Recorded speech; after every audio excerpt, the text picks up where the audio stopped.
আসসালামু আলাইকুম ওয়া রাহমাতুল্লাহি ওয়া বারাকাতুহু।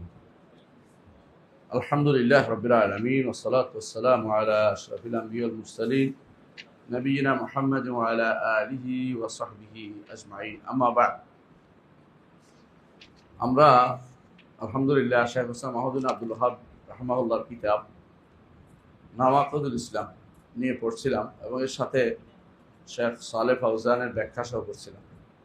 নাওয়াকিদুল ইসলাম, ইসলাম বিনষ্টকারী বিষয়সমূহ। আমরা বলেছিলাম ইসলাম বিনষ্ট করে উনি 10টি উল্লেখ করেছেন। এটা বাড়তে বাড়তে 1000 হইতে পারে, হিসাবে আরো বেশি হইতে পারে অবস্থা অনুসারে, কারণ এটার অনেকগুলো শাখা আছে। সেই হিসেবে 10টি উল্লেখ করেছেন। কেন? এই 10টি তখনকার সমাজে বহুল প্রচলিত ছিল, এখনো সেগুলি বেশি প্রচলিত। এগুলি আমরা প্র্যাকটিক্যালে যত বেশি দেখাবো তত বেশি লাভ। থিওরি অনেক বড় হতে পারে, কি কি কারণে শিরক হচ্ছে, কি কারণে হচ্ছে, ওটা তিনি উল্লেখ করেছেন। এই জন্য তিনি প্রথম না যা দিয়ে ঈমান নষ্ট হয় তা বলেছেন আশরিকু ফি ইবাদাতিল্লাহি তাআলা, আল্লাহর ইবাদতে শিরক করা। দলিল দিয়েছেন সূরা নিসার 48 নম্বর আয়াত এবং আয়াত ইন্নাল্লাহা লা ইয়াগফিরু আন ইউশরাকা বিহি ওয়া ইয়াগফিরু মা দুনা যালিকা লিমান ইয়াশা। আল্লাহ তাআলা তার সাথে শরীককারীকে ক্ষমা করবেন না, এর বাইরে যা আছে, নিচু পর্যায়ে যা আছে, শিরকের চেয়ে নিচু পর্যায়ে যা আছে, যার জন্য ইচ্ছা তাকে তিনি ক্ষমা করবেন। তারপর তিনি দলিল দিয়েছেন সূরা মাইদার 72 নম্বর আয়াত, ইন্নাহু মান ইউশরিক বিল্লাহ, নিশ্চয়ই যে আল্লাহর সাথে শরীক করবে, ফাকাদ হারামাল্লাহু আলাইহিল জান্নাহ, আল্লাহ তার জন্য জান্নাতকে হারাম করে দিয়েছেন। ওয়া মাওয়াহুন নার, তার ঠিকানা হবে জাহান্নাম। ওয়া মা লিয-যালিমিন মিন আনসার, জালেমদের কোনো সাহায্যকারী নেই। এরপরে তো উদাহরণ দিয়েছেন তিনি, যেমন আল্লাহ ছাড়া অন্য কারোর জন্য জবাই করা, কবরের জন্য জবাই করা, জিনের জন্য জবাই করা। তারপর বলেছেন এর মধ্যে বিখ্যাত হচ্ছে আল্লাহ ছাড়া কারোর জন্য ইবাদত করা, আশরিকু ফি ইবাদাতিল্লাহ, আল্লাহর ইবাদতে শরীক করা। এটা নিয়ে আমাদের আলোচনা চলছিল। আলহামদুলিল্লাহ আমরা এই পর্বে বিস্তারিত আলোচনা করেছি। আমি শুধু আজকে আগের অংশটা সারাংশ টেনে যাব। সেটা হচ্ছে আল্লাহর সাথে শিরক দুইভাবে হয়, একটা হচ্ছে শিরকে আকবর, একটা হচ্ছে শিরকে আসগর। শিরকে আকবর হচ্ছে বিশাল ব্যাপার, তার মধ্যে যেটা বেশি প্র্যাকটিক্যাল মানুষ করে থাকে এটা হচ্ছে ইবাদত, আল্লাহ ছাড়া অন্য কারোর জন্য কিছু দেয়া, যেগুলি ইবাদত বলে বিখ্যাত। ইবাদত কিসের নাম মনে আছে আপনাদের? বলছি, ইবাদত যদি সংজ্ঞা দিতে হয়, প্রথমত হচ্ছে তাই বলবেন যে ইবাদত দুইভাবে সংজ্ঞায়িত করা যায়। একটা হচ্ছে কি দিয়ে করব, একটা হচ্ছে কিভাবে করব। কি দিয়ে করব ইসমুন জামিউন লিকুল্লি মা ইউহিব্বুল্লাহু ওয়া ইয়ারদা মিন আকওয়াল ওয়াল আমাল আয-যাহির ওয়াল বাতিন। আল্লাহ ভালোবাসেন, পছন্দ করেন এবং প্রতিটি কথা ও কাজ দিয়ে, কথা ও কাজের নাম হচ্ছে ইবাদত। এটা ইবাদত, কিন্তু এটা কখন ইবাদত হবে? যখন কেউ আল্লাহর জন্য ইবাদত হবে, যখন কেউ এগুলিকে পরিপূর্ণ ভালোবাসা এবং বিনয় দিয়ে এগুলো আল্লাহর জন্য করে। হুব্বুন কামিল দুল্লুন তাম, এটা যদি কেউ আল্লাহর জন্য করে তখন সেটা ইবাদতে পরিণত হয়ে যাবে। তাহলে কিভাবে হবে, কি দিয়ে হবে, এটা জানার পরে বুঝবেন যে ইবাদত কাকে বলে। সালাত কাকে বলে যদি বলবেন যে কিছু কথা ও কাজ, কিছু কিছু কথা ও কাজকে ইবাদত হয়ে গেছে। কিভাবে একজন মানুষ যখন দাঁড়াবে বিনয় এবং ভালোবাসা সহকারে আল্লাহর জন্য দাঁড়িয়ে আদায় করবে, তখন সে ইবাদত হবে। তাহলে ইবাদতে শিরক অর্থ হচ্ছে যেগুলি ইবাদত বলে বিখ্যাত, এগুলিতে অন্য কাউকে শরীক করা। কিভাবে যেমন হয়, কি দিয়ে তেমনি হয়। দুইটা দিয়ে শিরক হয়, কিন্তু দুইটা মৌলিক মিলে ইবাদত হয়, কিন্তু শিরক হওয়ার জন্য যে কোনো একটাই শিরক করে ফেলে। যা উদাহরণ দিয়েছিলাম আপনাদের মনে আছে কিনা, অজু হওয়ার জন্য কমপক্ষে 4টা জিনিস লাগে। অজু না হওয়ার জন্য একটা না হইলে চলে, 2টা না হইলেও চলে, 3টা না হইলেও চলে, 4টা, মানে যে অজু না হওয়ার জন্য তো অনেক কিছুই হতে পারে। ঠিক আল্লাহর ইবাদত হওয়ার জন্য 2 সাইড লাগে, কি দিয়ে করব, কিভাবে করব। শিরক হওয়ার জন্য দুই সাইড লাগে না, যে কোনো একটাই যদি কোনো অন্য কারোকে দেন তাহলে সেটা কি হয়ে যাবে, শিরিক হয়ে যাবে। ভালোবাসাও যদি কোনো এমন ভাবে দেন মন থেকে আল্লাহকে ভালোবাসছেন, যেটা এটা অন্য কাউকে দিয়ে দিচ্ছেন, শিরিক হয়ে যাবে।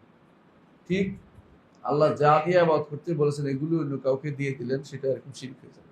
জবে করতে বলছেন আল্লাহর জন্য, ফাসাল্লি লিরাব্বিকা ওয়ানহার, জবে তার জন্য করতে বলছে, অন্য কারোর কাছে দিয়েছেন, শিরিক হয়ে গেছে। যদি এটা আবাদত হয়নি, শিরিক হয়ে গেছে। ঠিক অনুরূপ ভাবে ধরেন কেউ আল্লাহ ছাড়া কারো কাছে কিছু চাইলো, সেজদাই করলো, খবর একটা সেজদা করলো, কি হয়ে যাবে, শিরিক হয়ে যাবে। এখানে ওই এবাদত আল্লাহর জন্য এবাদত হওয়ার আর কোনো শর্ত না, কারণ শিরিক হওয়ার জন্য হলে অংশ বিশেষ গেলেও শিরিক হয়। এবাদত হলে পুরা দুইটা সাইড, কি দিয়ে আবাদত হবে, কি দিয়ে করব, কিভাবে করব, দুটাই আল্লাহর জন্য হতে হবে। বুঝছেন কথা, পার্থক্যটা বুঝছেন? তাহলে এই সাইডটা মাথায় রাখতে হবে যে শিরিক হওয়ার জন্য অনেক কিছু হয়ে এটা শিরিক, আবাদত হওয়ার জন্য অনেক কিছু মিলে একটা আবাদত শুদ্ধ, মানে আংশিক করলে আবাদতটা হচ্ছে। কেউ যদি কোনো সলাতের রুকু সাজদা করছে, আবাদত হয়নি, কিন্তু রুকু সাজদা যদি কোনো কবরের জন্য করে, কি হয়ে যাবে, শিরিক হয়ে যাবে। কথা বুঝছেন তো? রুকু বা সাজদা একটা করলে শিরিক হয়ে যাবে। শিরকের অনেক অনেক প্রকার। তো শিরিক দুইভাবে হয়। তিনি যে বলছেন যে আবাদতে শিরিক না করার জন্য প্রথম যেটা মানুষের ইসলাম নষ্ট করে, ঈমান নষ্ট করে, যেটা হচ্ছে আবাদতে যেন শিরিক না করে, আবাদতে যেন শিরিক না করে। আবাদতে শিরিকটা আমরা একটু আগে বুঝাইলাম যে এটা ব্যাপক জিনিস। যেই কোনো জিনিস আল্লাহ পছন্দ করেন, ভালোবাসেন, তো অনেক জিনিস। এগুলি তিন প্রকার। এগুলি কোনোটা অন্তর দিয়ে করতে হয়, কোনোটা মুখ দিয়ে করতে হয়, কোনোটা অঙ্গ প্রত্যঙ্গ দিয়ে করতে হয়। অন্তর দিয়ে করে কি, যেমন আল্লাহর প্রতি ভয়, হ্যাঁ, আল্লাহর কাছে আশা করা, আল্লাহর উপর ভরসা করা, হ্যাঁ, এগুলি কি অন্তরের ইবাদত। মনে মনে কবরের ভয়ে আপনি একদম মরে যাচ্ছেন, যেটা ভয় আল্লাহর হওয়া দরকার, শিরিক হয়ে গেছে, কিন্তু ঘরে বসে শিরিক হয়। মনে মনে খাজা বাবার কাছে আশা করে একদম বসে রয়েছেন, ছেলে আপনার হবেই, ঘরে বসে থাকলেও শিরিক হয়ে যাচ্ছে। বুঝলেন না কথাটা? অনুরূপভাবে আপনি রাস্তার পাশে যাওয়ার সময় দেখলেন যে একটা ভালো কবর বা মাজার, 10টা টাকা দিয়ে গেলেন, আমলে শিরিক হয়ে গেছে। বুঝতে পারছি?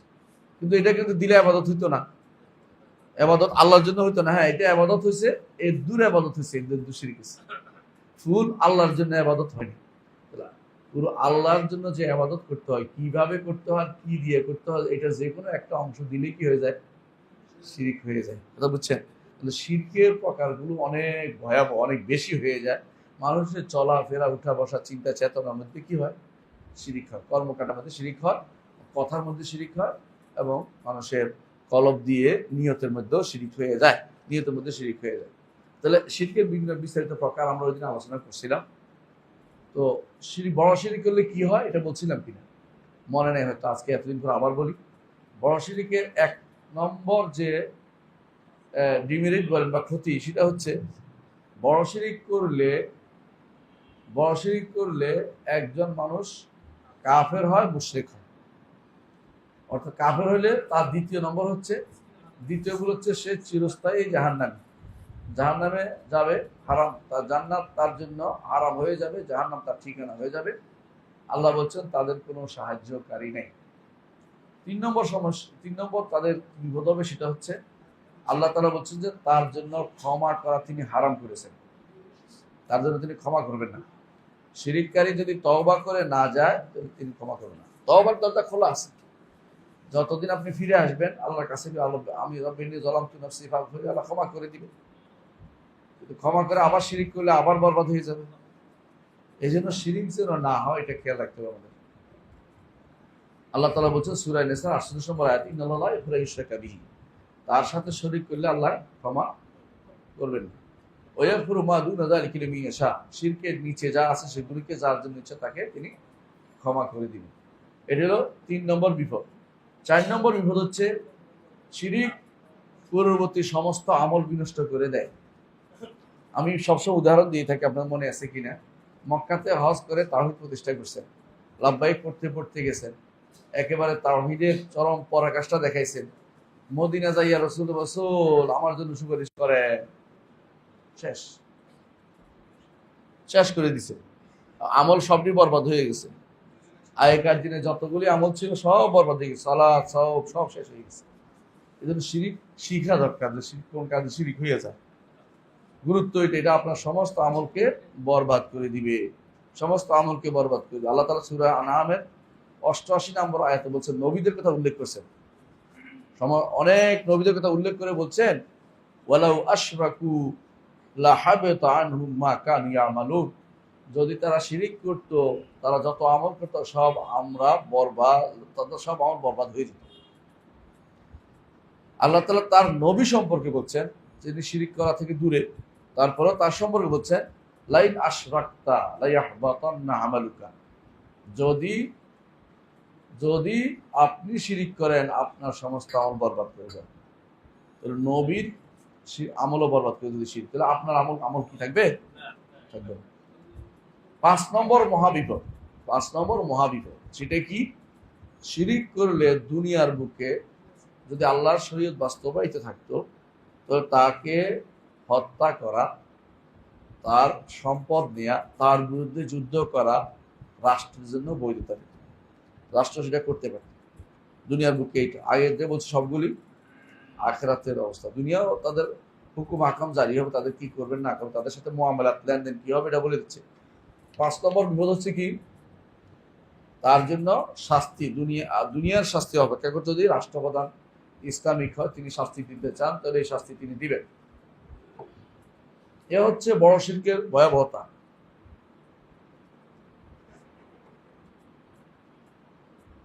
ছোট শিরক একেবারে, ছোট শিরক কাকে বলে? ছোট শিরক হচ্ছে এক ডাকে পরিচয় দেওয়া যাবে না। কেন দেওয়া যাবে না? এর বিভিন্ন ধরন আছে। কোনোটা কথা দিয়ে হয়, কোনোটা বিশ্বাস দিয়ে হয়, কোনোটা আমল দিয়ে হয়। ছোট শিরক হচ্ছে এমন কিছু কথা, এমন কিছু কাজ,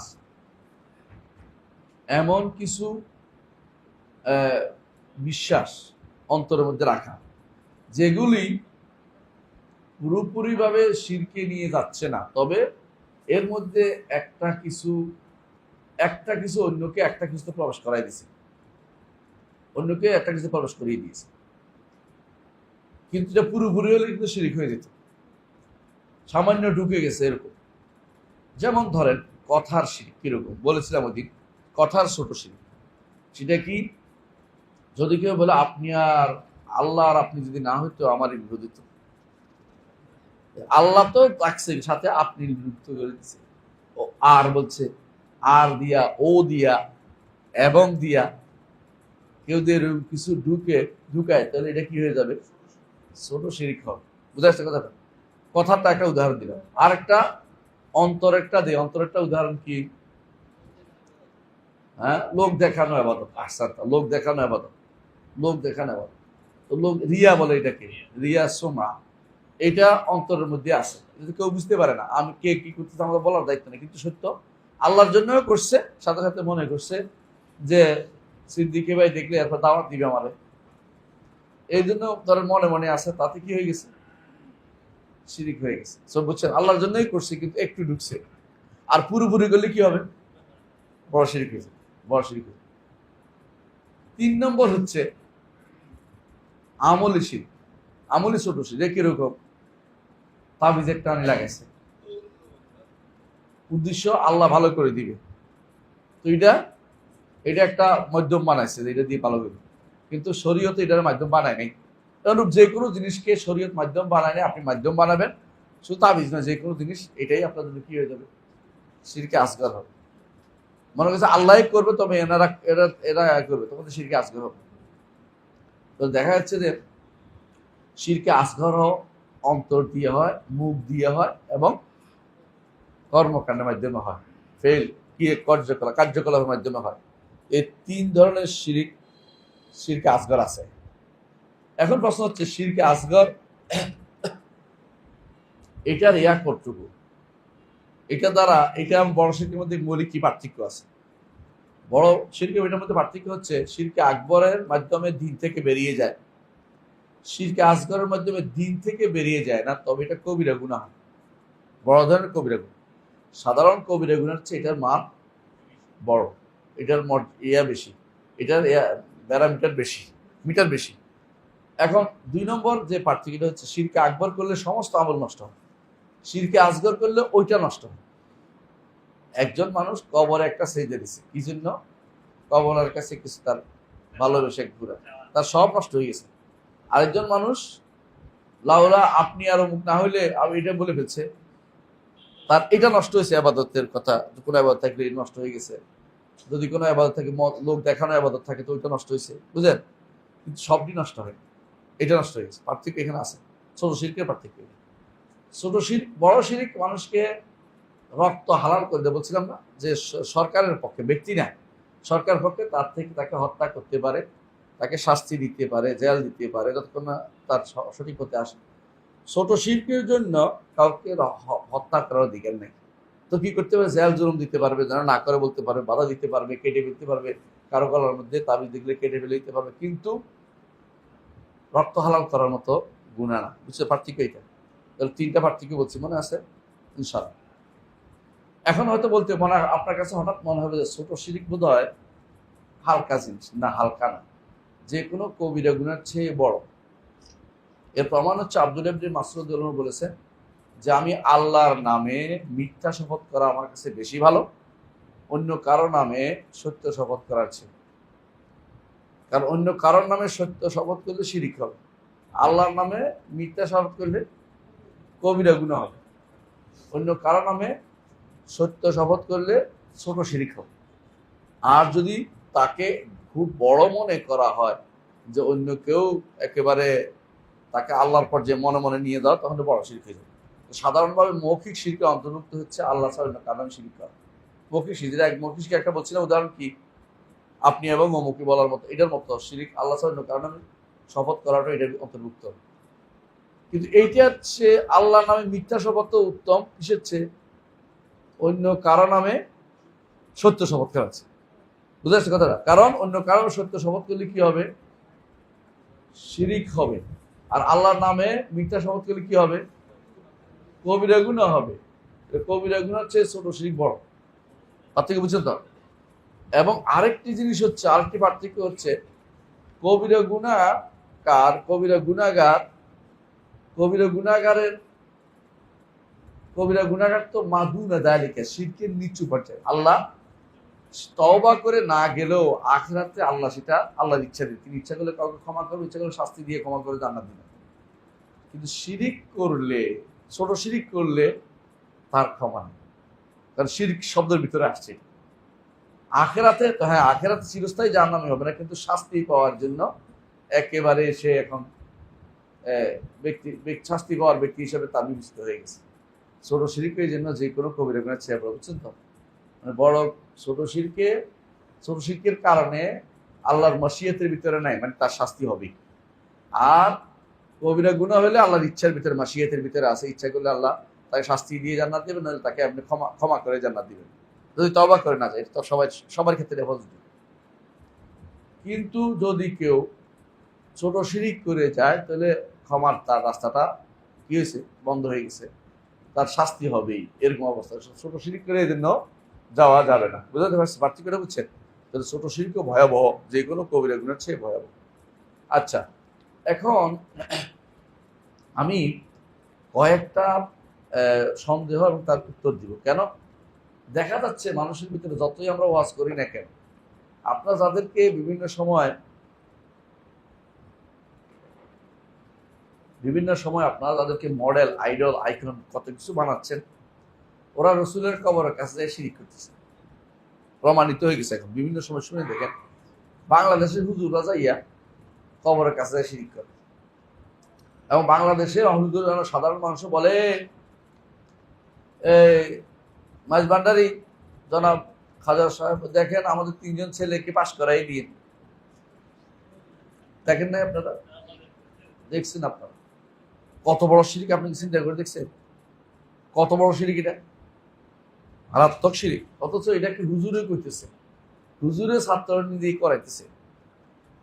দরগা মসজিদ আছে, দরগা মাদ্রাসা আছে, বিশাল মাদ্রাসা, সারাদিন বুখারী, মুসলিম, আবু দাউদ, তিরমিজি পড়াচ্ছে। পাশে কি হচ্ছে? এটা শিরিক হচ্ছে। দরগাতে, শাহজালালের দরগাতে যদি কোনো কেউ এক গোলাপ জল ডালে, কি হইব? সঙ্গে সঙ্গে শিরিক, কোনো পার্থক্য না।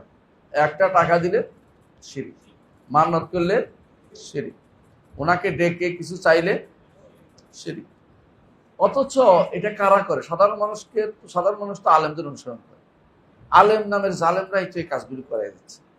এই জন্য শেখ হুসেন মাহমুদ আব্দুল্লাহ রহমতুল্লাহ তার বিভিন্ন কিতাবে, বিশেষ করে কাশ্মীর সুবহাতে, তিনি কিছু সন্দেহের কথা উল্লেখ করছেন যে আমরা যখন শিরকের কথা বলি অনেকে আমাদেরকে আক্রমণ করতে আসে।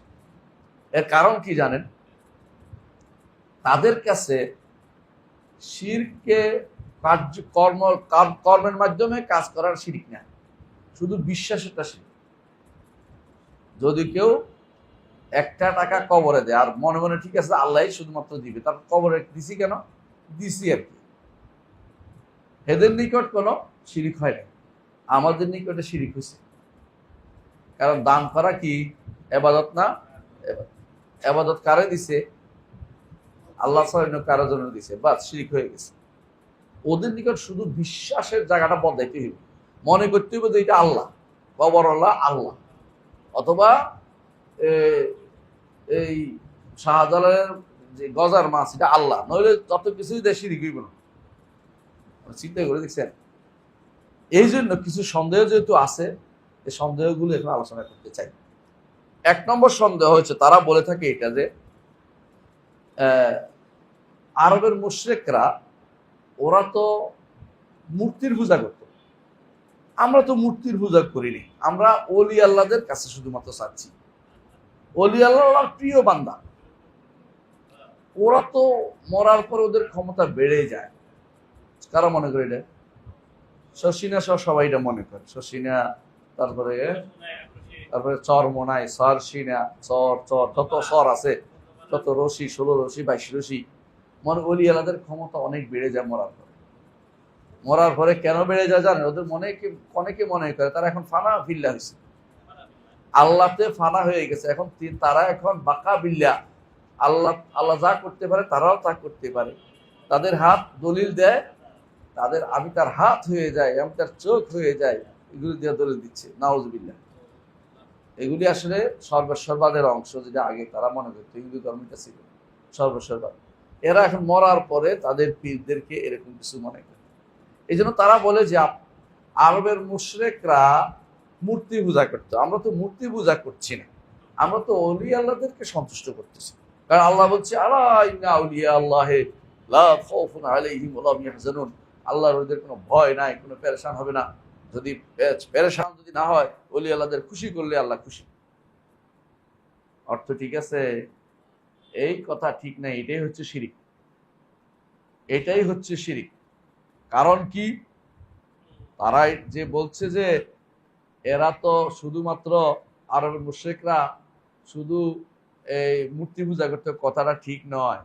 আরবের যাদের সাথে যাদের রাসূলুল্লাহ সাল্লাল্লাহু আলাইহি ওয়াসাল্লাম যাদের বিরুদ্ধে যুদ্ধ করছে, ওরা কেউ কেউ মূর্তি পূজা করতো, কেউ গাছ পূজা করতো, কেউ পাথর পূজা করতো, কেউ ফেরেশতা পূজা করতো, কেউ নেককারদের পূজা করতো। সবগুলি ছিল। শেখ হুসেন মাহমুদ আব্দুল্লাহ রহমতুল্লাহ তার কিতাব কাশ্মীর সুবহাতে এটা উল্লেখ করেছেন। কাশ্মীর সুবহাতে বাংলা ব্যাখ্যা সহ বের হয়েছে, প্রত্যেকটা কপি রাখেন করেন, দেখছেন আপনারা ইনশাআল্লাহ। আমার সম্পাদনার সাথে বের হয়েছে। দলিল কি? দলিল হচ্ছে সূরা ইউনূসের 18 নম্বর আয়াত। আল্লাহ তাআলা বলছেন ওয়ায়াবুদুনা মিন দুনিল্লাহি, আর তারা আল্লাহ ছাড়া এমন কিছুর ইবাদত করে মা লা ইয়াদুররুহুম শাইআন ওয়া লা ইয়ানফাউহুম, এগুলি তাদের কোনো উপকারও করে না, ক্ষতিও করতে পারে না। ওয়ায়াকুলুনা হাউলাই শুফাআউনা ইনদাল্লাহ, তারা বলে যে এগুলি আল্লাহর কাছে আমাদের জন্য সুপারিশ করবে। এখন প্রশ্ন হচ্ছে, উনি বলতেছেন যে নাসারারা কি জন্য পূজা করতো? ঈসা সুপারিশ করবে, ঈসা সুপারিশ করে। নাসারারা তো মূর্তি পূজা করতো না। নাসারা মুশরিক হলো কেন? যে নাসারাদের কথা বলছে, নাসারা তো মুশরিক। আর তারা ভালো করে জানে মূর্তি, এই যে মূর্তিটা মাটি, এটা যে কথা বলতে পারে না, ভালো করে সবাই বুঝে। এরা কি জন্য মূর্তি বানাইছে? কোনো একটা ব্যক্তির মূর্তি তো বানাইছে, কথা বুঝছেন কিনা? ইসাফ ও নায়েলা 2 পুরুষ আর নারী ছিল। ওদের মূর্তিতে ইসাফা নাইলা ছিল, একটা ছিল সফাতে, একটা ছিল মারওয়াতে। সফা মারওয়াতে দুইটা ছিল, দুই জায়গায় দুইটা ছিল। কি করতো, এটা শুয়ে শুরু করতো, ওটা শুয়ে শেষ করতো। মানে এসফ নায়লা এটা দিয়ে শুরু করতো, ওটা শুয়ে শেষ করতো, মূর্তি দুইটা। এদের দেখেই তো মানুষই তো, এদের মানুষই তো ছিল, ওলি আল্লাহ তো ছিল। তো এই যে তারা বলে যে তারা শুধুমাত্র শুধু মূর্তির পূজা করতো, মূর্তির জন্য মাটির জন্য মাটি পূজা করে না। এই জন্য এখনো হিন্দুরা মূর্তি বানাইয়ার পরে বলে প্রাণ স্থাপন করে। এখন ধরে নাও এটা কি হয়েছে, এখন অমুক মাপ, হ্যাঁ অমুক দেবী হয়েছে, অমুক দেব হয়েছে, অমুক এটা হয়েছে, ধরে টরে বলে, তার প্রাণ স্থাপন করে একটা কার মূর্তি, একটা ব্যক্তির। তারপরে সেটা শুধু মূর্তি মাটির আবার তারা করে না। বুঝছেন এই কথাটা? আপনার কাছে মনে হলে কিছু ঠাকুরে জিজ্ঞাসা করেন, প্রাণ স্থাপন একটা আছে, তারপরে শুধু আবাদ, এর আগে আবাদ করে না। বুঝতে পারছেন যে যে জিনিসটা ওরা করতো, এরা যে ভুল বুঝছে না, শুধুমাত্র মূর্তির আবাদ তারা করতো না, তারা ওলিয়ালার আবাদ করতো, নবীদের আবাদত করতো, ফেরেশতার আবাদত করতো। এদেরকেই আল্লাহ তাআলা, সুতরাং এদেরকে আল্লাহ তাআলা মুশরিক বলেছে, এদের বিরুদ্ধে যুদ্ধ করেছেন রাসূল, এবং এদের জান মাল হালাল হয়ে গিয়েছিল, এবং এরাই রাসূলুল্লাহ সাল্লাল্লাহু আলাইহি ওয়াসাল্লামকে সরিয়ে দিয়েছে মদিনা, মক্কা থেকে। এদের ভাই ভাই শত্রু হয়েছে শুধু এই কারণে যে এরা এইটা পূজা করতেছে। এরা যদি কোনো মূর্তি শুধুমাত্র মূর্তি পূজার কারণে হইতো, তাহলে যারা ইহুদি নাসারারা ইয়ার পূজা করে, কার? ঈসার।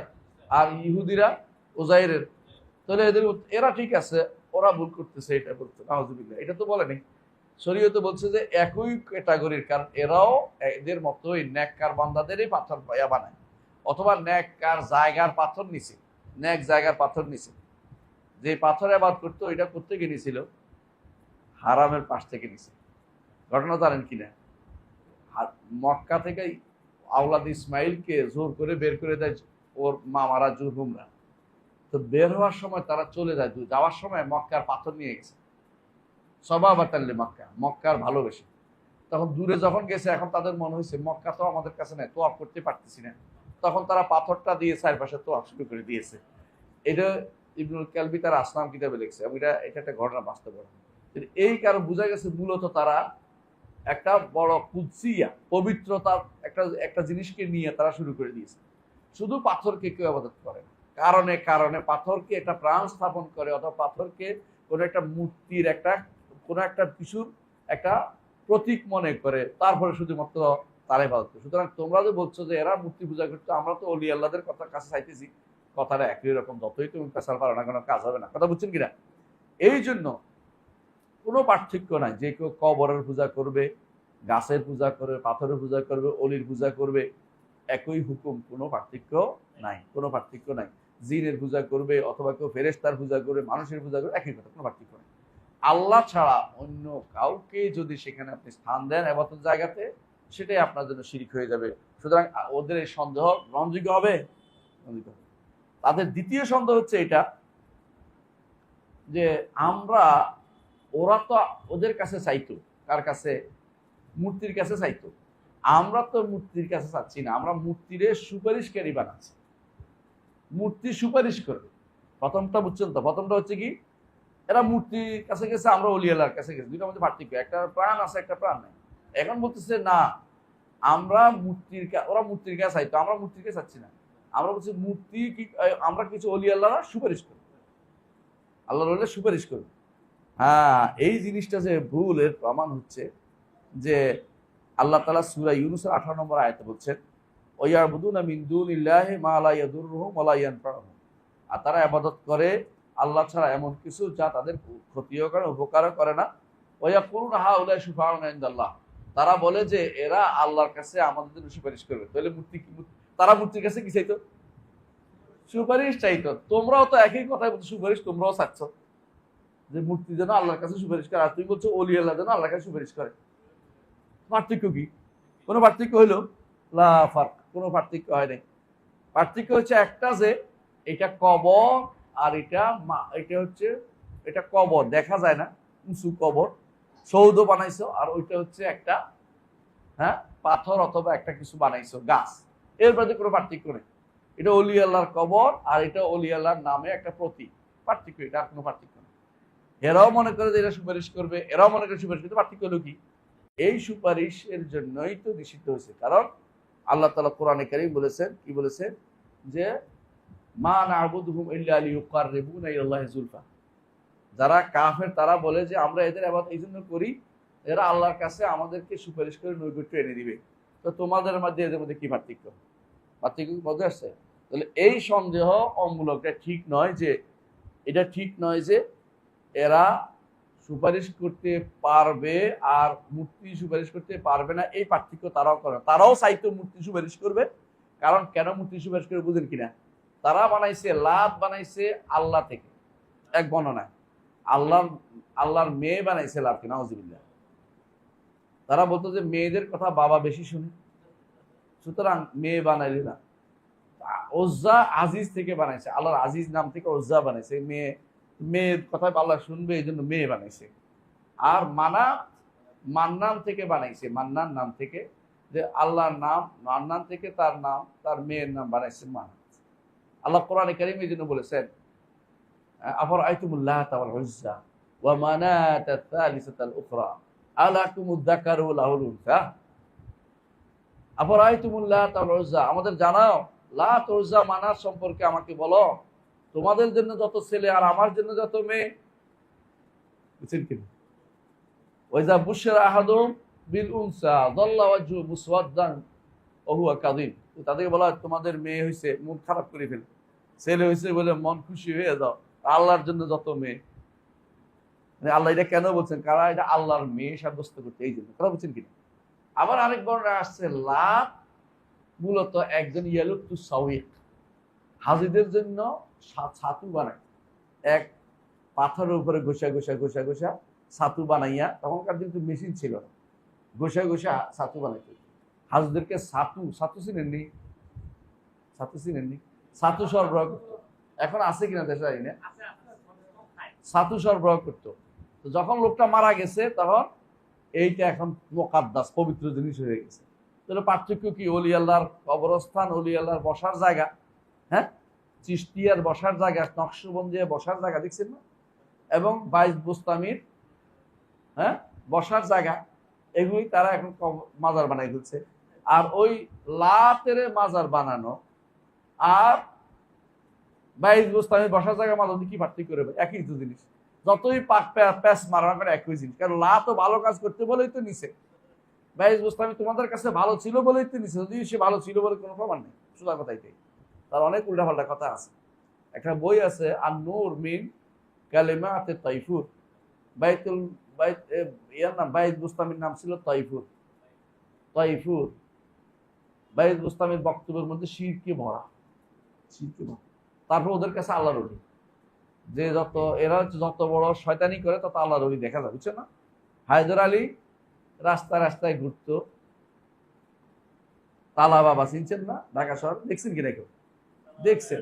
তালা লাগাই লেগে হাঁটতে, পিছনে 10-20-25 জন হাঁটতো, শুধু হাঁটা ওর কাম ছিল। মরে গেছে, এখন আল্লাহর ওলি হয়ে গেছে সে। এখন তার মাজার কোথায় দিবে? দুই শাহ আলীওয়ালারা ঝগড়া, মিরপুরওয়ালা ইয়ারা, হ্যাঁ, ওইদিকে অন্যরা ঝগড়া, দুইজনের ঝগড়া, বিশাল ঝগড়া। কি জন্য? আমাদের এখানে মাটি দিতে হবে। কেন? যেখানে মাটি দেয় সেখানে তো ব্যবসা, এই ব্যবসাতে কোনোভাবে দূরে সরে যাবে না, বিশাল সুযোগ, এই সুযোগ দূরে সরে যায়। তো এই জন্য এরা যে বলতো যে এরা তো মূর্তির কাছে তো, আমরা তো অলি আল্লাহকে বলতে সুপারিশ করতে, এটা মিথ্যা কথা। ওরাও কি করতো? মূর্তিকে সুপারিশকারী বানাইছে। তোমরাও কি বানাইছো? অলি আল্লাহরে সুপারিশকারী বানাইছো। তাহলে বোঝা গেল যে এটাও কি এদের একটা সন্দেহ, এটা অমূলক সন্দেহ, এটা এদের সন্দেহগুলি সত্য না। 3 নম্বর সন্দেহ, তাদের 3 নম্বর সন্দেহ হচ্ছে, তারা বলে যে আরবের মুশরিকরা তো লা ইলাহা ইল্লাল্লাহ বলতো না, আমরা তো লা ইলাহা ইল্লাল্লাহ বলি। মানে এখন গেছে আরেক জায়গায়, বুঝছেন তো? যে এরা লা ইলাহা ইল্লাল্লাহ বলতো না, আমরা তো লা ইলাহা ইল্লাল্লাহ বলি। তো আমাদের সাথে ওদের এখন হবে বলে কি করে? আপনি কি বুঝছেন? এটার জবাব কি? জবাব তো সুবহানাল্লাহ, লা ইলাহা ইল্লাল্লাহ বলে এটা নষ্ট করা এক হয়ে গেছে। অজু করে কেউ যদি কোনো কিছু একটা করে, অজু নষ্ট হয়, কিছু বললাম নাকি শব্দ, এরপরে কি অজুটা রইলো? তুমি লা ইলাহা ইল্লাল্লাহ বলেও কি করলা? অজুটা তুমি তো লা ইলাহা নষ্ট করে দিলা। সুতরাং ওরা লা ইলাহা ইল্লাল্লাহ না বলে শিরিক করছে, তোমার লা ইলাহা বলে শিরিক করছে, পার্থক্য এটাই। পার্থক্য বুঝছেন তো? নষ্ট জিনিস হয়ে যায় এটা বলে লাভ হইলো কি তোমাদের? তুমি তো আর বারবার বারবার মিথ্যা কথা বলতেছ। লা ইলাহা ইল্লাল্লাহ বলতেছ, দেখছেন না? লা ইলাহা ইল্লাল্লাহ বলতে বলতে লাইলং ইল্লং লা ইলাহা ইল্লাল্লাহ বলতে বলতে কায়ার উপর উঠে, ছাদের উপর উঠে যায়। হ্যাঁ, জিকির করতে করতে হুজুর উপর দিয়ে লাভ দিয়ে পড়ে, হুজুরে লইয়া পড়ে। দেখছেন না কত লা ইলাহা ইল্লাল্লাহ করে পড়ে যাচ্ছে? হ্যাঁ, আবার হুজুর বলতেছে এগুলি আমার পাগল, আর হুজুর মুরিদ বলতেছে এই আল্লাহ, এই আল্লাহ। হুজুর বলতেছে আমার পাগল। কোথায় কি, কোথায় বাকি রইল কি? আর ইমানের কি বাকি রইল? বোঝা গেল যে লা ইলাহা ইল্লাল্লাহ কি রাখছে? রাখে নাই। তো তোমরা লা ইলাহা ইল্লাল্লাহ বলে আর না বলা দিয়ে পার্থক্য করে কোনো লাভ নাই। তোমরাও লা ইলাহা ইল্লাল্লাহ বলেও নষ্ট করছো, ওরা না বলেই নষ্ট করে আছে। এটা পার্থক্য, একটু আর কোনো পার্থক্য নাই। দ্বিতীয় পার্থক্য হচ্ছে এরা লা ইলাহা ইল্লাল্লাহর অর্থ বুঝতো বলেই বলতো না, আর তোমরা দরকার হলে 1000 বার অথবা 1,00,000 বার পাঁচ আনফাস জিকির করবা। পাঁচ আনফাস বুঝেননি?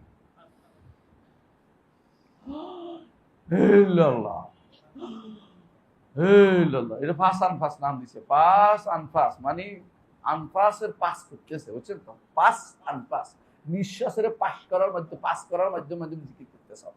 এই জিকিরের কি লাভ রে ভাই? যেই জিকিরে তুমি মুখস্থ করে করে চালাচ্ছ, হ্যাঁ, আবার এটার অর্থও তুমি বুঝো নাই, ইলা অর্থ বুঝো নাই, লা ইলাহা ইল্লাল্লাহ অর্থ বুঝো নাই। আরবরা কেন বলতো না এটা? কারণ তারা জানে যে লা ইলাহা ইল্লাল্লাহ বলা একটা বিপ্লব, লা ইলাহা ইল্লাল্লাহ বলা একটা পরিবর্তন। লা ইলাহা ইল্লাল্লাহ বলা অর্থ হলো আমার আর কারো কাছে ধর্ণা দিতে পারবো না। তুমি লা ইলাহা ইল্লাল্লাহ বলো আবার শিরকও করো, তো লা ইলাহা ইল্লাল্লাহ দিয়ে পার্থক্য করার কোনো সুযোগ নাই। যে আমরা লা ইলাহা বলে, ওরা তো বলতো না। লা ইলাহা বলে তোমার তো নষ্ট করে দিচ্ছে, এটা এক নম্বর। 2 নম্বর হচ্ছে তারা লা ইলাহা অর্থ বুঝতো বলে বলতো না, তুই না বুঝে সারাদিনই বলো, তোমার বলার দ্বারা কোনো লাভের কিছু গন্ড হচ্ছে না। কথা বুঝতে পারছি? কয়টা সন্দেহ গেল? 3টা গেছে। তাদের 4 নম্বর সন্দেহ হচ্ছে এটা যে আরবের মুশরিকরা পাথর পূজা করত, গাছ পূজা করত, অথবা বিভিন্ন যেগুলি নির্জীব প্রাণের পূজা করত। কিন্তু আমরা তো তাও ওসিলা দিয়ে করছি, আমরা তো পূজা করি না, ওসিলা দিচ্ছি। তো পূজার ওসিলার মধ্যে তোমরা কেন পার্থক্য করো না? হ্যাঁ, জায়গা মধ্যে হচ্ছে আমাদের, তাই না? এটার জবাবটা কি? জবাবটা হচ্ছে এটা, আরবের মুশরিকরা তারা ও মাধ্যম হিসেবেই নিত। তারা কি করতো? মাধ্যম হিসেবে। তোমাদের সমস্যা হচ্ছে একটাই, ওসিলা আর মাধ্যম এক জিনিস বানাই ফেলছো। কথা বুঝছেন কিনা? ওসিলা শব্দের কোরআন এবং সুন্নায় কোথাও মাধ্যম অর্থ আসে নাই। এটা ওসিলা শব্দ মাধ্যম আসছে এখন উর্দু ভাষায়, ফার্সি ভাষায়, বাংলা ভাষায়, তুর্কি ভাষায় ওসিলা অর্থ মাধ্যম। কারণ কোনো কোনো শব্দ ফার্সি উর্দু ভাষায় আছে, এই শব্দ ঠিক আরবিতে আছে, কিন্তু একই অর্থে না। যেমন উদাহরণ দিয়ে আমি সবসময় বলতে থাকি, গোলাম শব্দের অর্থ ফার্সিতে হচ্ছে, উর্দুতে হচ্ছে, গোলাম অর্থ হলো খাদেম, সেবক। কিন্তু আরবিতে গোলাম অর্থ দাস, আর গোলাম অর্থ ছেলে, 2 অর্থ হয়। বুঝা যাচ্ছে? যুবক ছেলে, দাস অর্থ হয় না। এই জন্য যদি আরবি ভাষায় কেউ বলে গোলাম, তখন সে রাগ করে না। কিন্তু বাংলাতে কেউ যদি বলে তুই তো গোলাম, কি হয়? রাগ করে না? ভীষণ রাগ করে। কি আপনি আমাকে গোলাম বানিয়ে দিলেন, আউযুবিল্লাহ। হ্যাঁ, কিন্তু আরবি ভাষাতে গোলাম অর্থ কি? যে টকবগে যুবক, হে খুশি হইবার। রাসূল এই জন্য বলছেন ইয়া গোলাম ইন্নী উআল্লিমুকা কালিমাত, হে যুবক তোমাকে কয়টা কালেমা শিক্ষা দিব। খুশি হয়ে গেছে কে? ইবনে আব্বাস। ইবনে আব্বাস কি দাস ছিল নাকি? তাহলে ইবনে আব্বাস কি ছেলে হিসাবে আসছে। আবার গোলাম অর্থ দাস হিসাবেও আছে। রাসূলুল্লাহ সাল্লাল্লাহু আলাইহি ওয়াসাল্লাম বলেছেন তোমাদের কেউ যেন তার দাসকে গোলামি না বলে। কেন? সে যেন বলে দাস না বলে, কি বলে যেন? আমার যুবক বলে, যাতে করে কারো অন্তরে আঘাত না আসে। তাহলে বুঝো দাস এবং ভাষা শব্দ একটাই, কিন্তু আরবি ভাষা এক অর্থ, ফার্সি উর্দু ভাষায় আরেক অর্থ। ওসিলা শব্দটির এরকম হচ্ছে ঘটনাটা, কথা বুঝাতে পারছি? ওসিলা শব্দটির মূল অর্থ হচ্ছে নৈকট্য, যা দিয়ে নৈকট্য অর্জন করা যায়। তাকাররুব, ওসিলা অর্থ দিয়ে যা দিয়ে নৈকট্য অর্জন করা যায়। আয়াতটা হচ্ছে সূরা মায়েদার 35 নম্বর আয়াত। আল্লাহ তাআলা বলছেন, ইয়া আইয়ুহাল্লাযীনা আমানুত্তাকুল্লাহা, হে ঈমানদারগণ আল্লাহর তাকওয়া অবলম্বন করো, ওয়াবতাগু ইলাইহিল ওয়াসিলা, আর তার কাছে ওসিলা তালাশ করো, তার কাছে ওসিলা তালাশ করো। কথা বুঝছেন? তার কাছে ওসিলা তালাশ করো, ওয়াবতাগু ইলাইহিল ওয়াসিলাতা, অর্থাৎ তার কাছে যাওয়ার জন্য নৈকট্য খোঁজো, নৈকট্য যেটা পাও।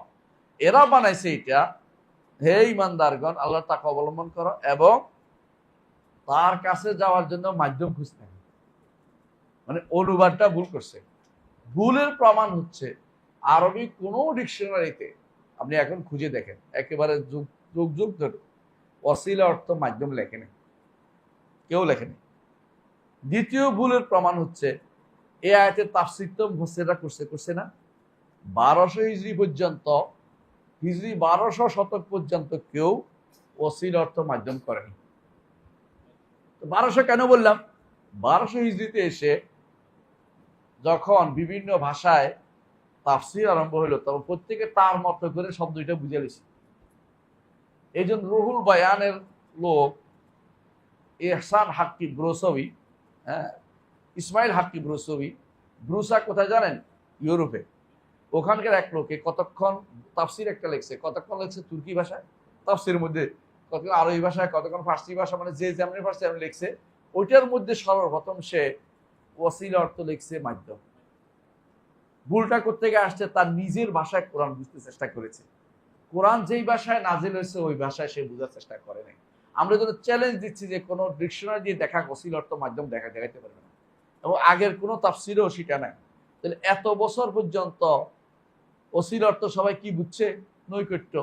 আপনি এখন এসে ওসিলা অর্থ কি বুঝছে? মাধ্যম। এর চেয়ে দুর্ভাগ্য আর কি হইতে পারে আমাকে বলে?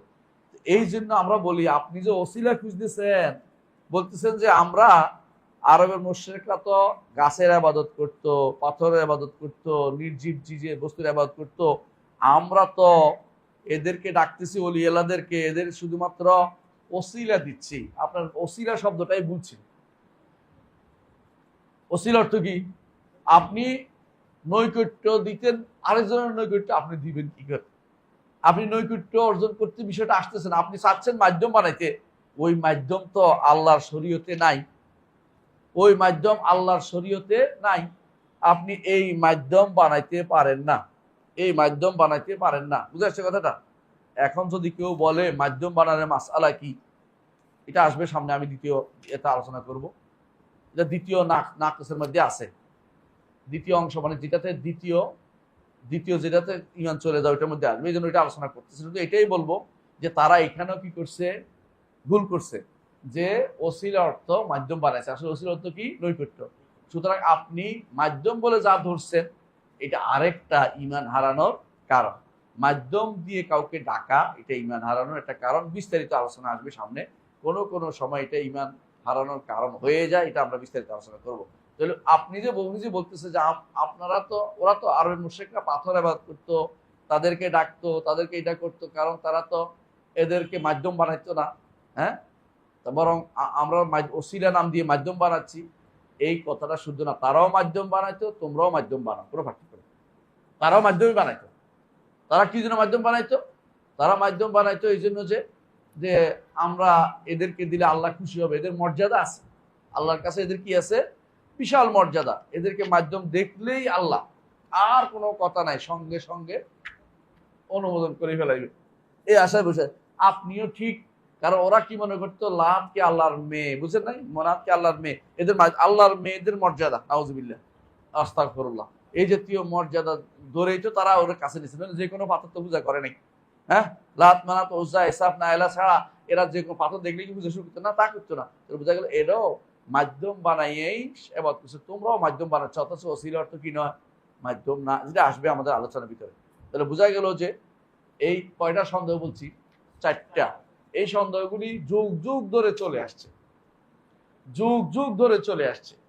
এখনো এই যে ফরানবন্দির লেখক কি নাম জানি শক্তি, হ্যাঁ, আপনাদের যুবকরা তো একবার পাগলের মতো হুমড়ি খেয়ে পড়ে তার উপর শিরকে কথা বলতেছে, বলছে মদিনা যাইয়া বলতেছে রাসূল আপনার কাছে প্রাণ খুলে দিলাম, রাগ করিয়েন না, মনে ধরো দরদি কথা, রাগ করিয়েন না, রসুলের কাছে আপনি আল্লাহর কাছে কইয়া দেন। এই বেটা আমাদের পুলিশে আমার তামতে দেয় না, মানে এবার পুলিশের কথা বলতেছে, বুঝছেন, নলেজ দিতে আছে।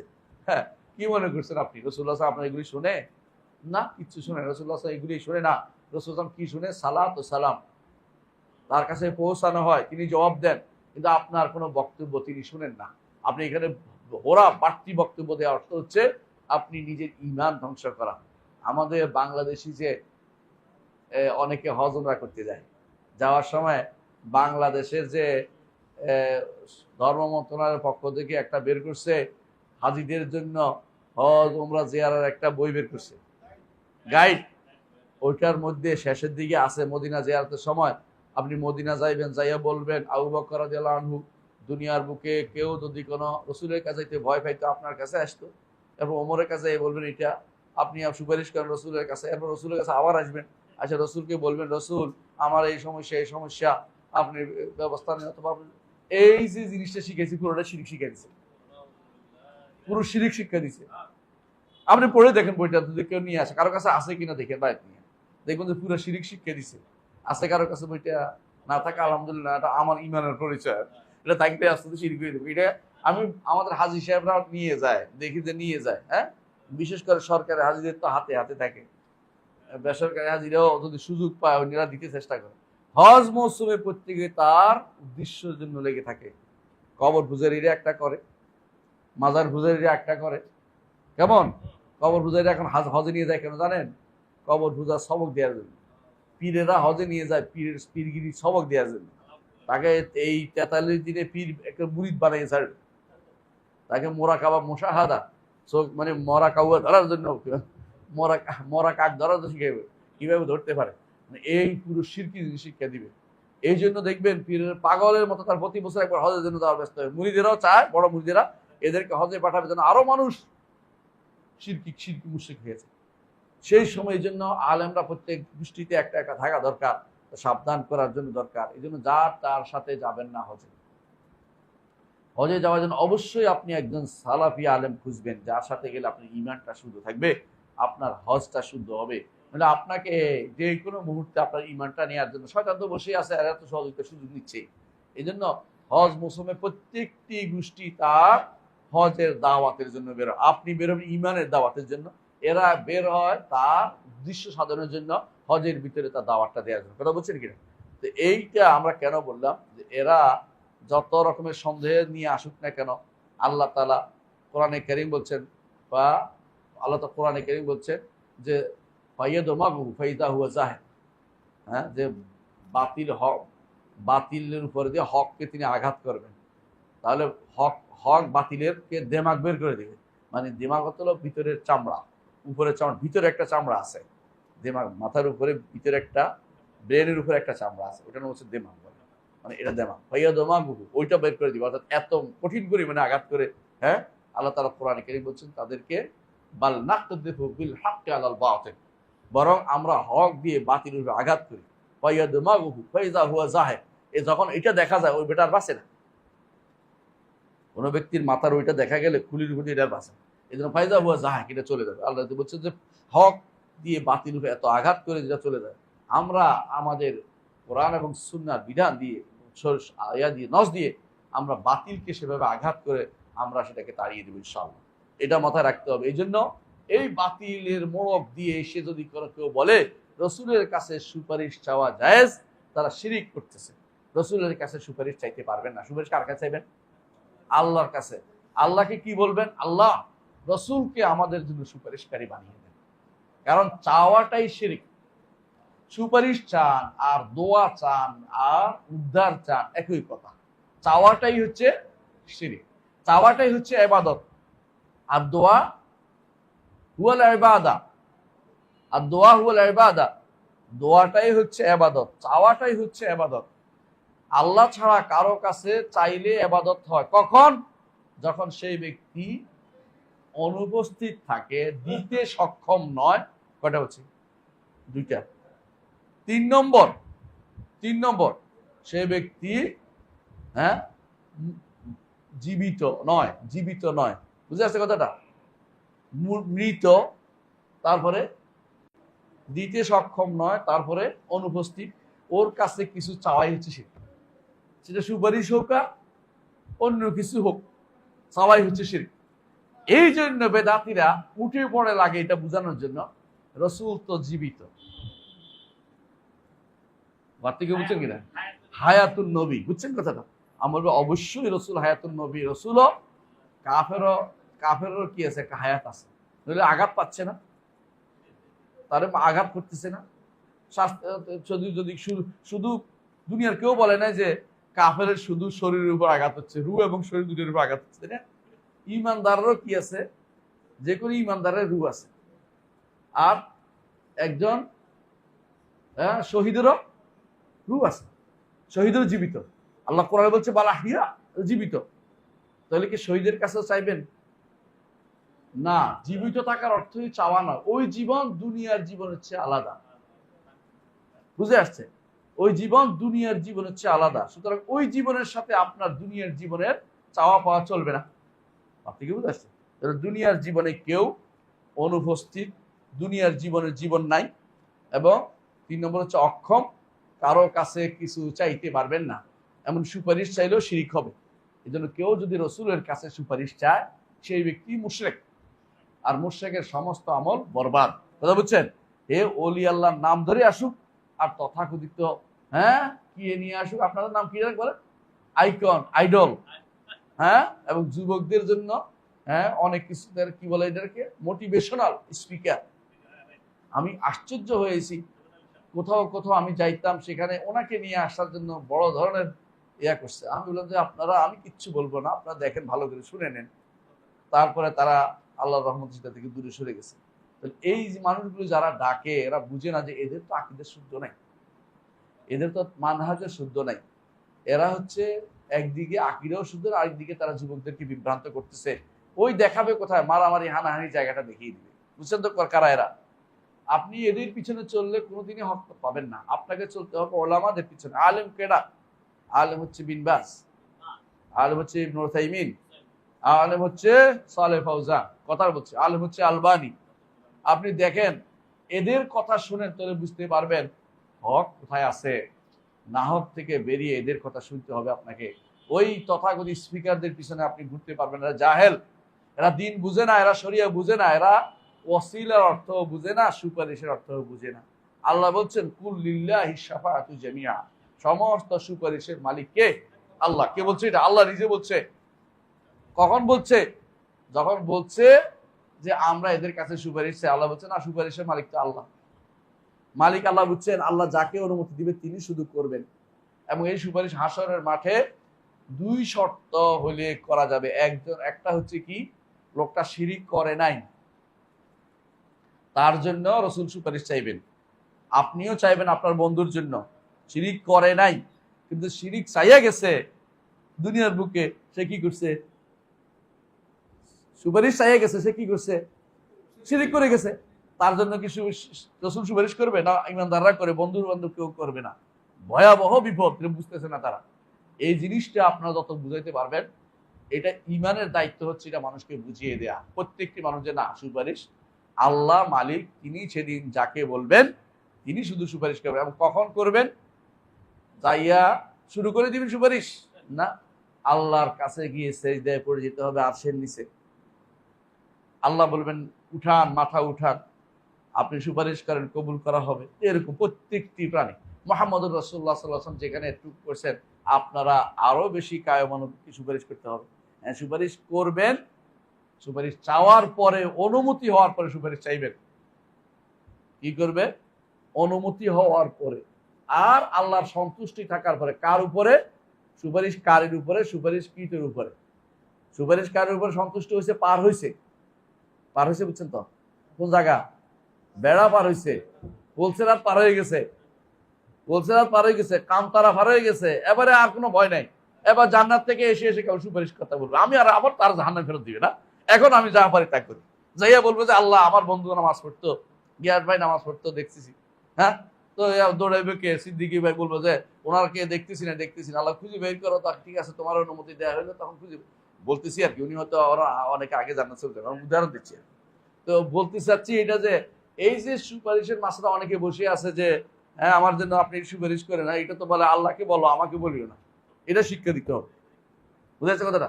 যদি মনে করে যে সুপারিশ করবেন, চাইয়া বসছেন, শেষ, আপনি আর সুপারিশ পাবেন না কোনোদিন, কারণ আপনি শিরিক করে ফেলছেন। আপনি শিরিক করে ফেলছেন, আর যে শিরিক করে তাদের সুপারিশ হবে না কোনোদিনই।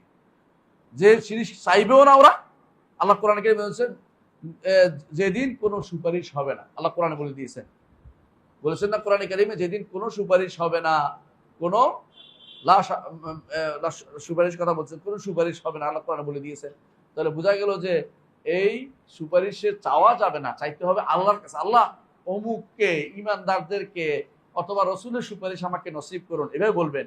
কিন্তু রসুলকে বলতে পারবেন না, বা অলিকে বলতে পারবেন না আপনি আমার জন্য সুপারিশ করবেন, কিন্তু ইয়া পাইছেন না, এটা একটা ওই বাংলাদেশের উকিলের জায়গা পাইছেন নাকি? এটা হচ্ছে এমন ময়দান, যে ময়দানে প্রত্যেকে কি করবে, প্রত্যেকে ভয়ে নিজে শেষ হয়ে যাবে।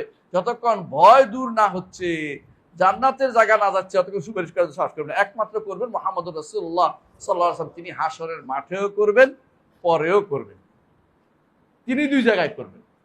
তিনি সেদিন হচ্ছেন, সেদিনের বলতে পারেন সেদিনের ব্যক্তি হচ্ছেন তিনি বলেন আনা আল্লাহ, আমি এর জন্য, আমি এর জন্য। আর কেউ সেদিন, নবীরা সেদিন দাঁড়াবে না, বলে আমরা পারবো না। রব্বুল আলামিন যে রাগ হয়েছে, আজকে রাগ হয় আল্লাহ, তাই না? আজকে যে রাগ হয়েছে, হাদিসে ভেবে আছে ইন্না রাব্বাকুম কাদ গাদিবা গাদাবান, এমন ক্রোধ হয়েছে যে এর কোনোদিনে তো আগেও হন নাই, পরও হন নাই। আমরা কিছু বলতে পারবো না, কারণ যদি জিজ্ঞাসা করে আমি নিজেই নাই। শেষ পর্যন্ত মুহাম্মদ রাসূলুল্লাহ বলবেন যে আমি এর জন্য আসি। তারপর তিনি সুপারিশ শুরু করবেন না, কি করবেন? আর সে নিচে সেজদায় পড়ে যাবেন এবং আল্লাহর প্রশংসা করতে থাকবেন। এমন প্রশংসা করবেন, আল্লাহ খুশি হয়ে বলবেন যে আপনার মাথায় উঠান, আপনি বলুন, আপনার সুপারিশ গ্রহণ করা, সুপারিশ করুন, সুপারিশ গ্রহণ করা, এর আগে কেউ সুপারিশ করবে না। এমনকি রাসূলুল্লাহ সাল্লাল্লাহু আলাইহি ওয়াসাল্লাম সেদিন হাশরের মাঠে সুপারিশ করবেন। আর কোথায় সুপারিশ করবেন? আরো সুপারিশ করবেন তিনি কোথায়? যখন ফুলসিরাত পার হচ্ছে, তখন তিনি বলবেন সাল্লিম সাল্লিম আল্লাহুম্মা সাল্লিম সাল্লিম, আল্লাহ আমার উম্মত পড়ে যাচ্ছে, আপনি নিরাপদ করে দেন। ও তখনও সুপারিশ করবেন। কিন্তু এই সময় আর কেউ করবে না, এই সময় আর কেউ করবে না, তিনি শুধু। আর কোনো বর্ণনা ফেরেশতাদের কথা আছে, ফেরেশতারাও সব বলতে থাকবে সাল্লিম সাল্লিম, আল্লাহ নিরাপদ করে দিন। এই ছাড়া এই সময় আর কেউ, কোনো ব্যক্তি পক্ষে, কারণ সবাই এখন নিজের নফস নিয়ে আসে, নফসি নফসি নিয়ে সেদিন টানাটানি করবে। আপনি যারা মনে করতে হাসরের মাঠে জাহাজ নিয়ে আসে, জাহাজ না, কিসের জাহাজ? যে ব্যক্তি বলছে ওরা বলা দরকার যে আল্লাহকে ভয় কর, আল্লাহকে ভয় কর, তোর জাহাজ কিসে, কি জন্য আসবে? হাসরের মাঠে কি পানি? দেখি পানির জায়গা? ওখানে তো কাই, আটার কাই, জাহাজ ডুবি দেবে তো। আটার কাই, বুঝছেন নি? আটার কাই দিচ্ছেন নি? পা দিলে কদু যাইব, যদ্দূর ডুবে ডুবে দেব, আমল অনুসারে ডুববে, নাক পরিমাণ ডুবতে থাকবে, উঠবে ডুববে, এরু করবে, বুঝছেন কথাটা? যার ঈমান ভালো, ভালো অবস্থায় থাকবে, সেদিন যারা আরশের নিচে ছায়া পাবে, তারা হচ্ছে সেরা। তারা যদি দ্বিতীয় ধাপ আরেকবার বলে যে আরশের নিচে ছায়া দিছি, বিনা হিসেবে চলে যা, তারা হবে সবচেয়ে সেরা। আর এর বাইরে প্রত্যেকটি মানুষ বিপদের মধ্যে আছে। সেদিন বিপদ ছাড়া কিছু নাই, বিপদ আর বিপদ, বিপদ। সেদিনের নাম হচ্ছে ইয়ৌম, হ্যাঁ, ইয়ৌমুত তাগাবুন, ইয়ৌমুত তাগাবুন। সেদিন ইয়ৌমুত তাগাবুন, সেদিন হচ্ছে ঠকে যাওয়ার দিন। সবাই বলবে হায় রে, কেন ভালো কাজ করলাম না, হায় রে কেন শিরিক ছেড়ে দিলাম না, হায় রে কেন উপর নির্ভর করেছিলাম। এই কথা বলবেন। কোনো পীর আপনাকে কোনো পথ দেখাবে না, ভুল পথ দেখাবে। শুধু আলেমের অনুসরণ করুন, ওলামায়ে দ্বীন আপনাকে পথ দেখাবে। নবীরা সব আলেম ছিলেন, নবীরা পীরগিরি করেন নাই, গদ্দি নসীন ছিলেন না। গদ্দি বলতে কিছু ছিল না, এগুলি শয়তানের কারসাজি ছাড়া কিছুই না। কোনো ব্যক্তি গদ্দি দখল করতে পারে না, এই জগৎ নাই, এটা শয়তানের জগৎ। কোনো পীরগিরি ইসলামে নাই, মোটেই নাই। আমার দেশটা কুড়ে কুড়ে খাচ্ছে এই পীর ফকিররা, এবং মানুষ বলে থাকে যে কলা গাছ খাইছে জিরে আর দেশ খাইছে পীরে। বাস্তবতা এগুলি। পীরের কারণে আজ আমাদের দেশে ভালো কিছু করতে পারবেন না আপনি, যেটাই করেন পীর। আবার আপনি পীরের সাথে ঐক্য করতে যাচ্ছেন, আপনার ইমান কত শক্তিশালী, আপনি ইমান যে কত শক্তিশালী, আপনি পীরের সাথে ঐক্য করতে যান, আমরা কিচ্ছু বলবো না, আপনি আল্লাহর কাছে জবাবদিহি করবেন। আপনি সেখানে ইমান দেখে আসছেন, আমরা ইমান দেখি না, আমাদের সামনে কেবল শিরিক দেখি ওনার কাছে, ওনাদের বেদে মারেফতে আর আশেক মাসুকের মধ্যে শিরকি ভরা। আপনার চোখে এটা পড়া উচিত ছিল, এটা সাবধান করা দরকার ছিল, এগুলি চোখে দেখেন না কেন? এইটা প্রত্যেকের দায়িত্ব। ওরে ভাই, একজন মানুষ যদি সুদ খায়, ঘুষ খায়, জিনা ব্যভিচার করে, তারও তো সুপারিশ পাওয়ার অধিকার আছে। শিরিক করলে কোনো অধিকার নাই, আপনি বুঝছেন কিনা? তার সুপারিশ পাওয়ার কোনো অধিকার নাই। কেন আপনি ওইটা দেখেন না? আপনি আল্লাহর দিন প্রতিষ্ঠার স্বপ্নে বিভোর, ভালো কথা, কিন্তু শিরিক দিয়ে আল্লাহর দিন প্রতিষ্ঠা হবে না, মুশরিক দিয়েও প্রতিষ্ঠা হবে না। মুশরিকদের সম্পর্কে সাবধান করতে হবে। ইন্না লা নাস্তাইনু বিমুশরিক, রাসূল বলেছেন আমরা মুশরিকদের কোনো সাহায্য নেই না। আপনি যদি কোনো মনে করেন আল্লাহ তাআলা আপনাকে যে দায়িত্ব দিয়েছেন তার বেশি নেবেন, আপনি ভুলের উপর আছেন। আল্লাহ যে দায়িত্ব দিয়েছেন ওইটাই আপনি পালন করেন, যথেষ্ট আপনার জন্য। আল্লাহ দিয়েছে আপনাকে, কি বলেছেন? ইয়া আইয়ুহাল্লাযীনা আমানু কু আনফুসাকুম ওয়া আহলিকুম নারা, হে মানুষেরা নিজেকে বাঁচাও, পরিবার বাঁচাও। প্রত্যেকটি মানুষ যদি নিজে বাঁচে, পরিবার বাঁচে, দিন কায়েম হবে। আর যদি আপনি দিন কায়েমের জন্য শিরিক করে দিন কায়েম করতে চান, তো দিন তো আগেই বরবাদ করে দিচ্ছেন, কায়েম করবেন? দিন তো সবাই বলছেন আগে দিনে হত্যা করে ফেলছেন, আপনি কিসের দিন কায়েম করবেন? মনে রাখবেন, মুশরিকদের সাথে আগে শিরক বর্জনের দাওয়াত দেন, তাওহীদের দাওয়াত দেন, ইমানের দাওয়াত দেন। ইমান গোষ্ঠী তৈরি হলে আল্লাহ সাহায্য করবেন। ওয়াদা করছেন, ওয়াদাল্লাহুল্লাযীনা আমানু ওয়া আমিলুস সালিহাতি লা ইস্তাখলিফান্নাহুম ফিল আরদি। আল্লাহ ওয়াদা করছেন, ঈমান ও আমল সালেহ করলে জমিনের বুকে তাদেরকে সুপ্রতিষ্ঠিত করবেন। ঈমান নাই, আমল সালেহ নাই, ওই প্রতিষ্ঠিত হওয়ার আমাদের দরকার নাই। কারণ এরকম রাষ্ট্র হিন্দুরাও করে, বৌদ্ধরাও করে। হ্যাঁ, ওই রাষ্ট্রটা আমাদের কোনো দরকার নেই। আমাদের ওই রাষ্ট্র করা দরকার যে রাষ্ট্র মুহাম্মদুর রাসূলুল্লাহ সাল্লাল্লাহু আলাইহি ওয়াসাল্লাম করেছেন। আল্লাহর ওয়াদা কি সত্য না? ওয়ামান আসদাকু মিনাল্লাহি কিলা ওয়ামান আসদাকু মিনাল্লাহি হাদিসা। আল্লাহ তাআলা তার ওয়াদা সত্য করেন। আপনি শুধুমাত্র তাড়াতাড়ি করতেছেন, আপনার কাছে আল্লাহর দাওয়াত দিতে গেলে পিছিয়ে যাবে। যারা আকীদার দাওয়াত দেয় তারা ভুল করতেছে, যারা তাওহীদের দাওয়াত দেয় তারা ভুল করছে, যারা ঈমানের দাওয়াত দেয় তারা ভুল করছে। বরং কি করতে হবে? আগে রাষ্ট্র প্রতিষ্ঠা করতে হবে, পরে এগুলি দিয়া জোর করে পিটাইয়া বানাইতে হইব, এই আশায় বসে আছেন। এ হচ্ছে দুরাশা, এ হচ্ছে চরম হতাশা থেকে এগুলি বলছেন। আপনি ভুল করছেন, আপনি জানেন না, দাওয়াতের সিস্টেম জানেন না। আপনাকে জানতে হবে মুহাম্মদুর রাসূলুল্লাহ সাল্লাল্লাহু আলাইহি ওয়াসাল্লাম কোন পদ্ধতি দাওয়াত দিয়েছে। আপনাকে জানতে হবে শুধু মুহাম্মদ রাসূলুল্লাহ সাল্লাল্লাহু আলাইহি ওয়াসাল্লাম নয়, প্রত্যেক নবী দাওয়াত দিয়েছেন তাওহীদ দিয়ে। আপনার কাছে তাওহীদটা দাওয়াত বেশি হয়ে গেল কেন? আপনি লা ইলাহা ইল্লাল্লাহর অর্থ বুঝেন না, লা ইলাহা ইল্লাল্লাহর অর্থ আপনি বুঝেন না। আপনার কাছে ইলার অর্থ কি? আপনার কাছে ইলার অর্থ মাবুদ না, আপনার কাছে ইলার অর্থ হচ্ছে, ইলাহার অর্থ তারা প্রত্যেকটা বইতে করে, আপনি দেখবেন, আইনদাতা, বিধানদাতা। অত ইলার অর্থ তো আইনদাতা, বিধান, ক্ষমতাদাতা বা সার্বভৌমত্ব, এগুলি ইলার অর্থ না। এগুলি হচ্ছে রবের অর্থ। রব ইলা অর্থ হচ্ছে ইবাদত যেটা একমাত্র আল্লাহর জন্য হয়। ইলা হচ্ছে মাবুদ, ইলা মাবুদ, উপাস্য। আপনি এইটা বলেন, ওইটাকে ইলা অর্থ বিকৃত করেন না।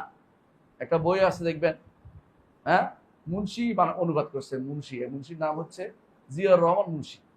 এতে পণ্ডিতি করে, নিজে তো পড়ছে, ল লেখে, ইসলামী বিধান জানেও না, তারপর লিখতেছে। আমি একটা ডিকশনারি লিখতেছি, নিজের মতো ডিকশনারি বানাবে এখন, নিজে যা যা দলীয় ডিকশনারি বানাবে, বুঝছেন তো? দলের ডিকশনারি বানাবে। আল্লাহ ডাকে বান্দার সাড়া, বান্দার ডাকে আল্লাহ সাড়া, বইয়ের নাম। এটার মধ্যে লা ইলাহা ইল্লাল্লাহর যত জায়গা আছে সব জায়গায় অনুবাদ করছে আল্লাহ ছাড়া কারো কোনো শক্তি নাই, আল্লাহ ছাড়া কারো সার্বভৌমত্ব কোনো ক্ষমতা নাই, অধিকার নাই, ক্ষমতা নাই, এগুলো লিখছে। কোথাও ইলা অর্থ মাবুদ করে নাই। কারণ জানে যে রাসূলরা তো সার্বভৌমত্ব প্রতিষ্ঠার জন্য যুদ্ধ করে নাই, যুদ্ধ করছে কিসের জন্য? আল্লাহর ইবাদত প্রতিষ্ঠার জন্য। এইটা তো মানতে পারে না, তাহলে তো তাদের পুরো আমলটাই বিতর্কিত হয়ে যায়। আমি আপনাদের কাছে অনুরোধ জানাচ্ছি, কারোর বিরোধিতা উদ্দেশ্য না, দয়া করে বুঝার চেষ্টা করুন, রসুলদের মানহাজটা বুঝার চেষ্টা করুন, রসুলরা কি করেছেন সেই মানহাজে আসুন। আপনার লোক কম হইতে পারে, আল্লাহর কাছে আপনি প্রশংসিত হবেন। একজন নবী আসবেন, তার কাছে একজনও থাকবে না তার অনুসারী হাসরের মাঠে। কোন কোন নবী আসবেন, তার একজন অনুসারী, কোন কোন নবী আসবেন তার দুইজন, কোন তিনজন, কোন নবী আসবেন একদল, ছোট্ট গোষ্ঠী। নবীর কি অসুবিধা হবে? আপনি বেশি মানুষের প্রশংসা পাওয়ার জন্য, বেশি মানুষের সাথে নেয়ার জন্য চিন্তা করবেন না, আপনি চিন্তা করেন পিওর লোকদের সাথে নেয়ার জন্য। কোয়ালিটি দরকার কোয়ান্টিটির চেয়ে কোয়ালিটি দরকার। যেই কোয়ালিটির কারণে বদরের যুদ্ধে আল্লাহ সাহায্য দিয়েছেন, সেই কোয়ালিটি হলে এখনো আল্লাহ তাআলা আমাদের সাহায্য দিবেন। আপনি দাবি করেন যে আপনি 3 কোটি আহলে হাদিস আছেন, 3 কোটি যদি আহলে হাদিস হয়, বিশ্বাস করেন আল্লাহ সাহায্য করবে। আমি শিওর। আপনার আহলে হাদিসরা যে মাঝে মধ্যে দেখি, সবাই না, আল্লাহ তাআলা আমাদেরকে সঠিক পথে অনেকগুলি আছে, সত্য কথা।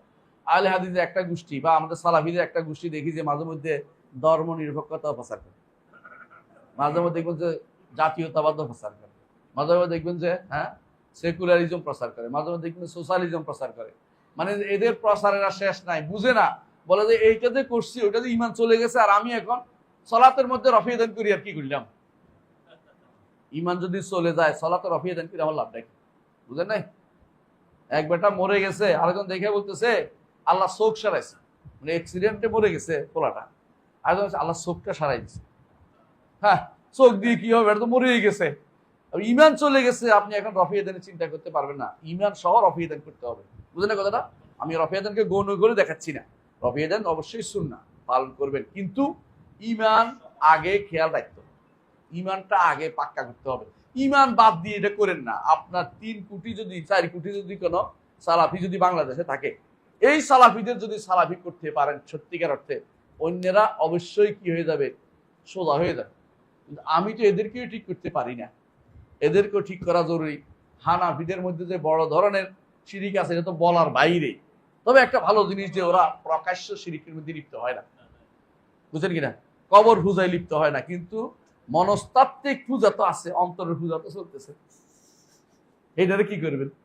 ওইটারে সোজা করতে হবে, ওইটাকেও সোজা করতে হবে। এইটা যদি করতে পারি, আমরা নিজেদেরও সংশোধন করলাম, আমাদের বাইরের কথা বলছি এটা, আর বাইরে যারা শিরিক করে তারা আমাদের থেকে শিখতে পারবে যে এরা করে না, আমরা করবো কেন, শিখবে এটা। আর যখন আপনি ওদের মতোই একই ক্যাটাগরির বিশ্বাসে আপনি উপনীত হন, এরাও সেকুলার আপনিও সেকুলার, ওরাও ন্যাশনালিস্ট আপনিও ন্যাশনালিস্ট, ওরাও সোশ্যালিস্ট আপনিও সোশ্যালিস্ট, ওরাও এটা আপনিও এটা, আপনারা তার মধ্যে পার্থক্য কোনখানে রইল?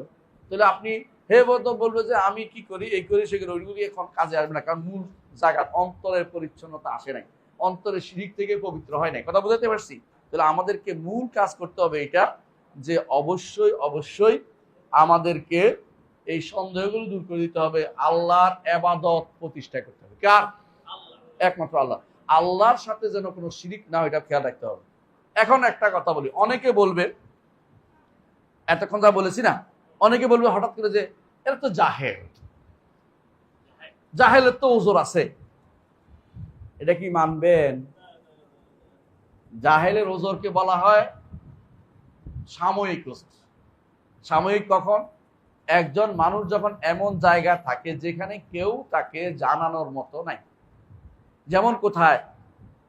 ওই যে বরফের দেশে, অথবা কোথায় পাহাড়ের উপরে, অথবা নদীর মাঝখানে কোনো দ্বীপে। বাংলাদেশের মতো জায়গা যেখানে আপনি যদি চ্যাট জিপিটিকেও লেখেন যে তাওহীদ কি জিনিস, আপনাকে জানাইবে। সোজা কথা বললাম, সত্য কথা এটা, ভালোই দিবে, আপনার খারাপ কিছু দিবে না, বুটু থাকবে, আপনি শুদ্ধ করে নেবেন। একেবারে হাতের মুঠের মধ্যে আছে আপনার দিন জানার জন্য। এরপরে ওজর কোনোভাবেই গ্রহণযোগ্য হবে না। এরপরে কেউ যে আবাদত শিরক আবাদত করতেছে, তার ওজর গ্রহণ করে, তো আরো মুশরিক বলতে পারে ওজর আছে, এই জাতীয় ওজর চলবে না। ওজর চলার কিছু কি আছে, কিছু ক্যাটাগরি আছে। কোরআন পড়ে, ইচ্ছা করলে কোরআন অনুবাদ করতে পারে, ইচ্ছা করলে আলেমকে জিজ্ঞাসা করতে পারে, এবং শত শত হাজার হাজার রিল আছে তাওহীদের ব্যাপারে, হাজার হাজার ভিডিও আছে, অডিও আছে তাওহীদের ব্যাপারে, সারাদিন পড়ানো হচ্ছে। এরপরে বলবেন যে এরা তো জাহেল, এরা তো জানতো না। আপনি কি আমাকে এমন জিনিস দিচ্ছেন যেটা কি কোনোদিন মানুষ বুঝার মতো বুঝবে না? এরা কি সব পাগল যে বুঝে না? এরা কি বাবু যে বুঝবে না? এরা তো আকলমান, দুনিয়া চালাই খায়। হ্যাঁ, 1 টাকাতে 10 টাকার নেই বের করতে হবে, এটা বুঝে আসছে, কিন্তু আল্লাহর তাওহীদ বুঝবে না, এটা ছাড় দিবেন আপনি। তো কোথায় আপনি তাকে ধরবেন? তাহলে নবীদের দাওয়াত দরকার নাই। নবীদের দাওয়াতের কি দরকার ছিল? শুধু জাহেল থাক, জাহেল বলে ছেড়ে দেওয়ার কোনো কারণ নাই। জাহেলের উপর হুজ্জত কায়েম করবো আমরা, যে জাহেল। আমরা বলবো, প্রথমে বলবো যে ব্যক্তি শিরিক করে সবগুলি চিরস্থায়ী জাহান্নামে, কোনো কথা নেই। যে ব্যক্তি এই কাজ করবে সে শিরিক করবে, আল্লাহ ছাড়া অন্য কারো ইবাদত করবে, শিরিক করবে, এটা বলবো। ব্যক্তির উপর যখন যাবে তখন প্রমাণ প্রতিষ্ঠা করে তারা কাফের বলবো, প্রমাণ প্রতিষ্ঠা করার পরে তারা কাফের বলবো। এটা কোনোভাবেই ছাড়া যাবে না, কারণ নবীদের কাজ ছিল এটা। নবীদের কাজকে কোনোভাবে ছোট করে দেখার কোনো সুযোগ নাই। এদের বক্তব্য অনুসারে এরা যতই পড়ে টরে জানে বসে আমরা বলছি শুনবে না, জাহেলকে ছেড়ে দিবেন না, জাহেল ছেড়ে দেওয়ার কোনো সুযোগ নাই। আপনাকে আল্লাহ সম্পদ দিয়েছেন, কোটি কোটি টাকা ব্যয় করেন মানুষের কল্যাণের জন্য, বুঝে আসছে কথাটা? আপনি এত 1000 কোটি টাকা ব্যয় করতেছেন মানুষের কল্যাণের জন্য, এদের কল্যাণ প্রথমটা করেন। কোন কল্যাণ করবেন? ইমানটা ঠিক করেন।